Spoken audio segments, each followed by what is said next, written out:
Hello there, my name's Jeffrey Myers and I'm the brand ambassador for Highland Park Single Malt Scotch Whisky here in Western Canada. Now today we're very proud to partner with BC Liquor Stores to bring to you an educational seminar and in-depth virtual tasting of our Highland Park Single Malt Whisky. We're going to delve into the Highland Park 12 year, the Highland Park 18 year, and walk you through the history of our distillery and our spirit. In doing so, you're going to find that one of the product consultants in the BC Liquor Store you're watching this in now is happily waiting to direct you over to that Scotch section so that you can select your favorite Highland Park whiskey. As we go, we're going to talk about our location, we're going to talk about our people, we're going to talk about our whiskey before we even get to the tasting, and then what you're going to find in that glass. We're going to talk about the responsibility of drinking properly, why it's so important to sip and not slug back a great single malt Scotch whiskey. Everything about today is designed to be fun and answer the questions that you might have about single malts from such a unique part of the world. Our Orkney location stands apart. So let's start there. Our distillery is in a place called Kirkwall in Orkney. So where is that? If you were to go all the way north in Scotland to the most northern tip and then about 16 miles further into the North Sea, where the North Sea rises up to meet the Atlantic Ocean, you'd find a cluster of about 70 or so islands. Now, while there's about 70 islands, only 20 of them are inhabitable, and truly 380 square miles of land with only 21,000 people on it.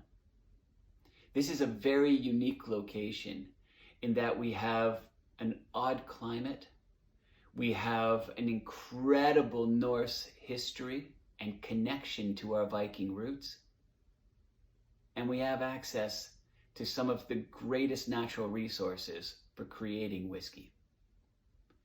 Now we have, again, a very remote location with just those 20 inhabitable islands, 2 distilleries.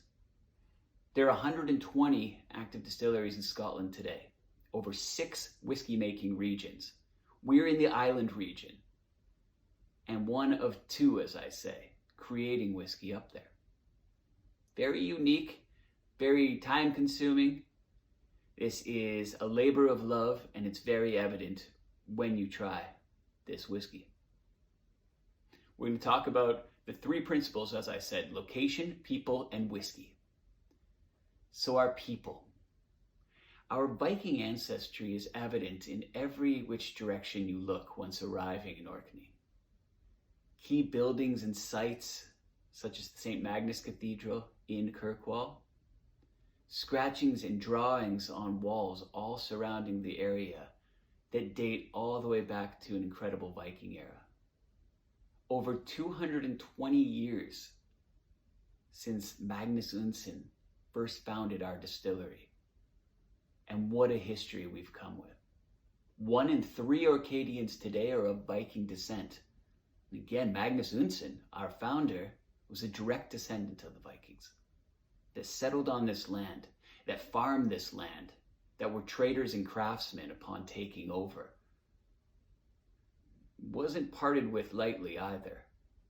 It was an odd time. It goes all the way back. It was 1472 as a dowry gift after the Vikings had been there for centuries. They actually had a marriage between King Christian's daughter, King Christian of Denmark and Norway, and King James III of Scotland. And as a dowry in place of any sort of financial gift, Orkney and the Shetland Islands were given back to Scotland. This was a really, really important time for us because this signifies when this single malt Scotch whiskey was able to be termed Scotch whiskey. Now, the story of Magnus Unsinn. This is a very important one. While we're talking about our people, we'd be remiss if we didn't really dive into this. Magnus Unsinn, our founder, was by day a butcher, a church officer, and by night a bootlegger and a smuggler.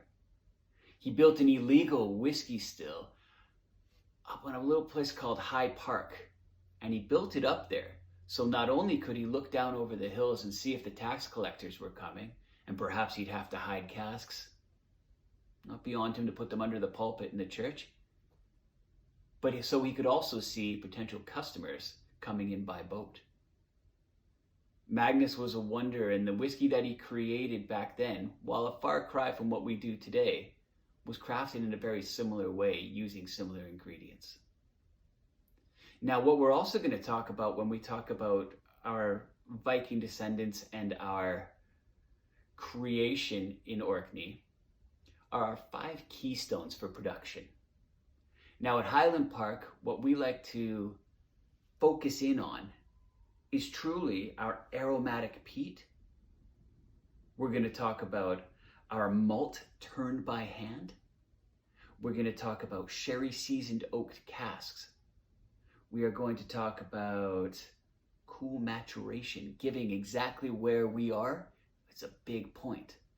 And then another fairly unique character known as harmonization. Now, we entrust this process to our master whiskey maker. His name is Gordon Motion. And along with his whiskey making team, they create something extremely unique. They grab all the nuances they can to showcase what Orkney is, how it differentiates, why it's so different from every other whiskey out there. Now, we'll start with number 1, our aromatic peat. Very unique in its creation in that about 7 miles away from our distillery door is a place called Hobbister Moor. And this is where we hand cut our peat and select it to be used as one of our key components to making our whiskey. Now, we'll cut this peat and then allow it to slowly burn in our kiln. Just gently going to create these important and vitally distinct flavors that make up the character of our whiskey. Again, right outside the door, we're using Mother Nature's gift to us as far as creating whiskey. And again, loads and loads of peat everywhere. With 100-mile-per-hour blustering winds, you won't find any trees, but you'll certainly find wonderful peat for making whiskey. Now 2, malt turned by hand. Now there's only a handful of places, pardon the pun, that will allow for this process, giving it is very laborious and it's very costly to do, but we find it vital in the creation of our whiskey, the end creation of all the character that we find, the smokiness that is in our peated single malt. 3, and this is a very important one to me. I love to talk about the casks that we use to age the whiskey. This is a big deal because we are a 100% natural colored whiskey. All of the flavor we have is naturally derived. About 60% of the flavor comes from the casks alone. And that's how we begin, with these wonderful sherry seasoned oak casks that we're going to age in. And again, Master Distiller Gordon Motion, he'll select different sizes, different types of cask to use, but they're always going to be sherry seasoned oak casks from Jerez, La Frontera in Spain. We'll have the cask lightly toasted, seasoned with the sherry, and then those casks will be sent up to Scotland. And that's where, upon inspection by Gordon and his team, will then be filled with our new make, Highland Park. Sherry seasoned oak casks are important for several reasons. The makeup of the wood, the opening of the pores, and if you think of it this way, when we season that cask and then we heat it up lightly, just so when we put the new make spirit and that cask warms up, it starts to expand and open the pores of the wood. At this point, the new make spirit inside creeps into the wood. And even as it contracts very slowly, the pores of the wood start to tighten up and push the whiskey back into the cask. So we have almost this sponge effect that happens while the expansion and contraction of that cask allows the whiskey inside to interact with all the characters of that sherry seasoned oak. Quite a process when we're talking about oak casks. With Highland Park, we spare no expense in going after these casks. Gordon ensures that the staves that make up all the portions of that cask are cut a certain way. He knows how the whiskey's going to interact with those casks, and this is a huge, huge part of our process. So let's move on to number 4. Cool maturation. This speaks to where we are, the climate of where we are. Again, where the North Sea rises to meet the Atlantic Ocean, we have a very, and it can be, humid climate. But at the same time, very temperate climate in that we don't really get above 16 degrees in the summertime. Really not much lower than about 2 degrees in the wintertime. This allows our casks to evenly mature the whiskey inside of them. This allows the master whiskey maker, Gordon, to understand what's going to happen.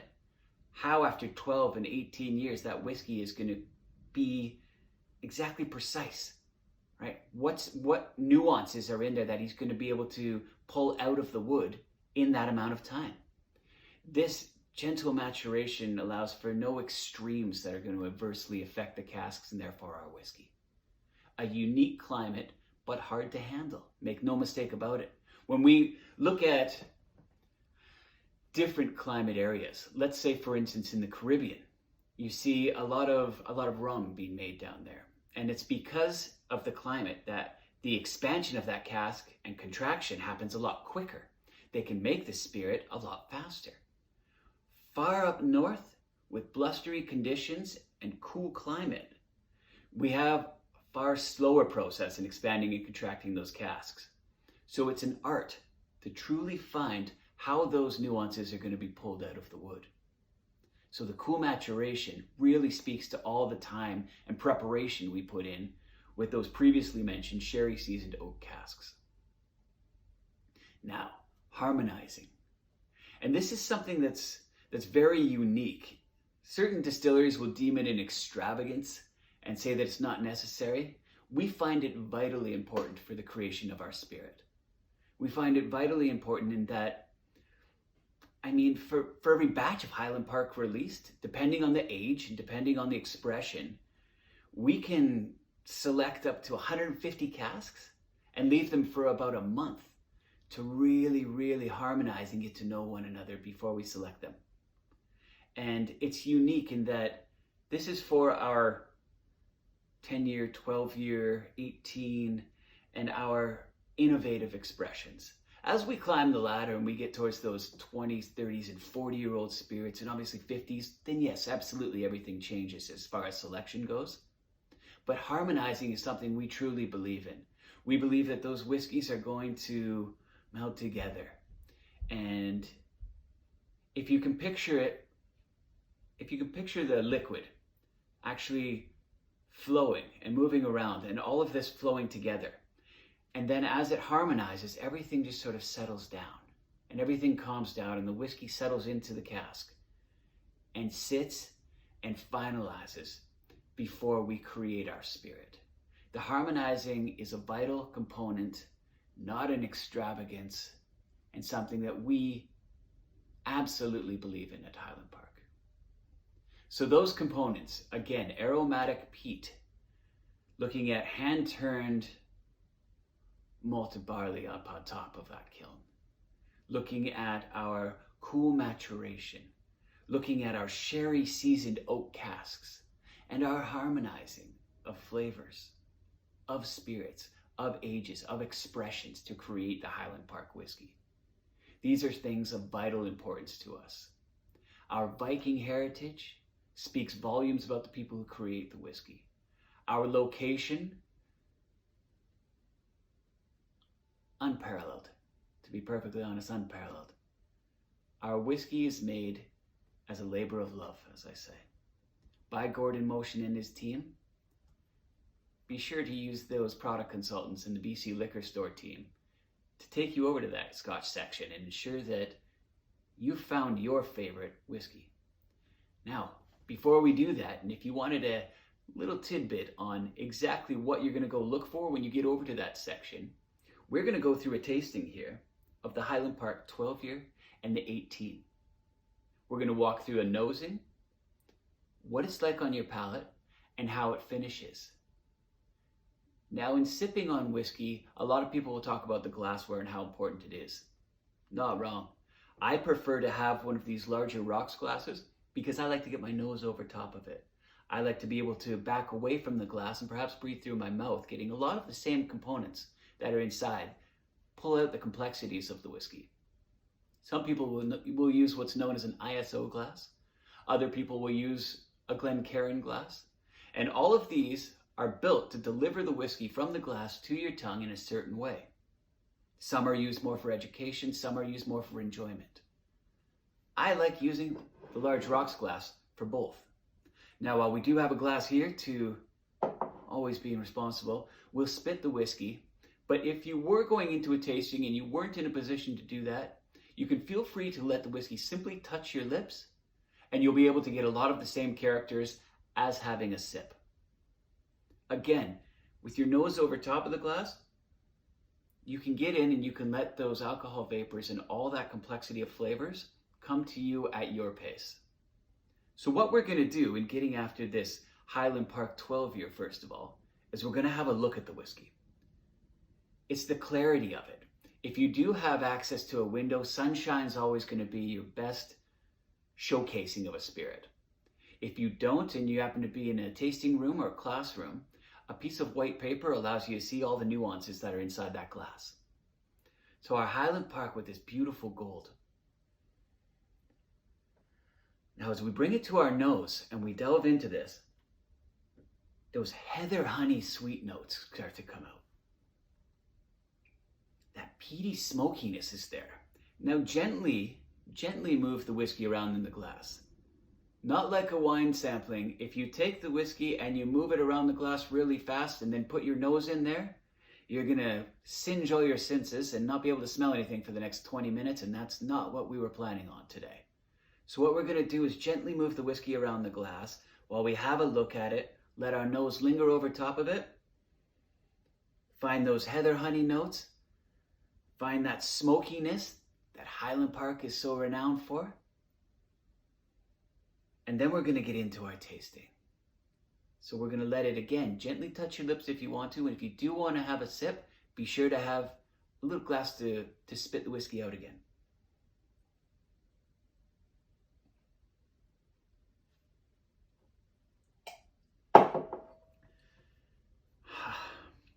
If you can gently breathe in through your nose after having a sip, then gently breathe out through your mouth, all of the senses on your palate will start to open up. What you're going to find is that rounded, smoky sweetness. That full malt delivery. We want that malt delivery of flavor. We want that to sit with us. Highland Park is renowned for being an approachable peated whiskey. But make no mistake, these are intense flavors. What a wonderful, sweet, and lingering finish that's here. Heathery notes and subtle smoke that just sit with you. You can get about a 2-3 minute finish off this whiskey. So something extremely important to do is take your time. Just sip. There's no knockbacks in the whiskey. It's simply made for sipping. To be perfectly honest, you shoot whiskey, it tends to shoot back. So keep that as a mantra. You work too hard, don't rush. Sip the whiskey, let it come to you over time. Those sweet notes, those lingering peat notes, if that's what you're looking for, again, speak with one of the BC Liquor Store product consultants, and they're going to be able to direct you over to your favorite Highland Park. So that's our 12 year. Now, we're going to move on to the 18 year. And before we get there, I want to explain why we have these age statements on the bottles. A lot of people will say, why do everybody have 10, 12, 17, 18, 21, all of these same numbers? Why is it always the same? Well, again, it speaks to where we are, what the climate's like, how that cask is going to interact with the spirit. We find in Orkney that at about 10 to 12 years, we're seeing that natural color really start to embark. We're getting the cask flavorings that we want at about 10, 12. Now, why do we jump to 18? We've played around with innovation, and Gordon, having such an incredible palate, he's used his ability to have innovations in between our core range to try different age statements, to go after different styles of whiskey. And he finds from the 12 to the 18, there's such a massive separation that there can never be anybody who says, oh, well, that's very similar to this one. The 18 is very similar to the 12. It's never going to be the case. And it's not just because of the age, it's because of the interaction with that cask and how we handle it up in Orkney. How Gordon handles the whiskey with his whiskey making team. So selection of these years is based on differentiating characters that allow them to stand apart and be unique, so that when you are selecting, you know which ones you're going to keep in the back of the cupboard and you know which ones are going to be at the forefront. Let's move on to the Highland Park 18. Again, if you do have the ability to, hold it up in the sunshine and you'll see this beautiful burnished gold, this wonderfully clear and bright spirit. Again, that natural color that's there, it just jumps out of the glass. It's just a beauty. Now on the nose, when we get in there and we hang our nose over top of it again, oh, very rich now. At 18 years, we've had that interaction with the cask. At 18 years, that mature oak is very evident there. Hints of cherry and chocolate start to come out of the glass. Again, move it around the glass, but gently. You know what it is? It's that aromatic smoke now that's really starting to flow out. We're getting that peat smoke. So let's try it. Again, if you'd like to let it just touch your lips, you'll get all the character there. But if not, make sure you have a glass for spitting. And this will just allow you to go through several whiskeys, okay? And not to singe your palate and make it so you can't taste anything and everything starts to taste the same. So let's try the whiskey.